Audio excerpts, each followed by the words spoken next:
రంగారెడ్డి జిల్లా అబ్దుల్లాపూర్ మెట్ మండలం ఇనాంగూడలో దొంగలు బీభత్సాన్ని సృష్టించారు. వరుసగా 3 రియల్ ఎస్టేట్ ఆఫీసులతో పాటుగా ఒక ఇంట్లో చోరీ చేశారు. 30,000 నగదును అపహరించారు.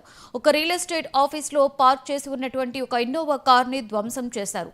మరో ఇంట్లో ఉన్న కారుని ఎత్తుకెళ్లిపోయారు. స్థానికంగా కారులో చక్కెర్లు కొట్టారు ఆకతాయిలు. సమీపంలోని సీసీ ఫుటేజ్ ఆధారంగా పోలీసులు కేసు నమోదు చేసుకుని దర్యాప్తు చేస్తున్నారు.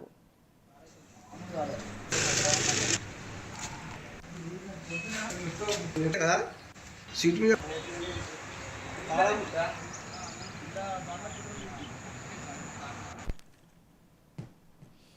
నిర్మల్ జిల్లా బాయింసాలో భారీ చోరీ జరిగింది. ఒకే రోజు 3 ఇళ్లలో వరుసగా చోరీలకు పాల్పడ్డారు దొంగలు.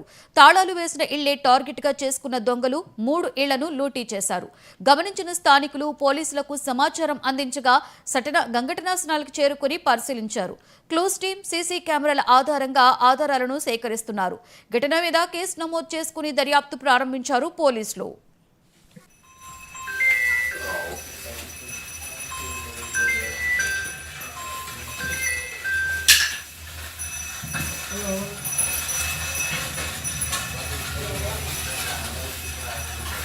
ఏం మెయిన్ అవసరం లేదు, అక్కడ ఏం లేదు,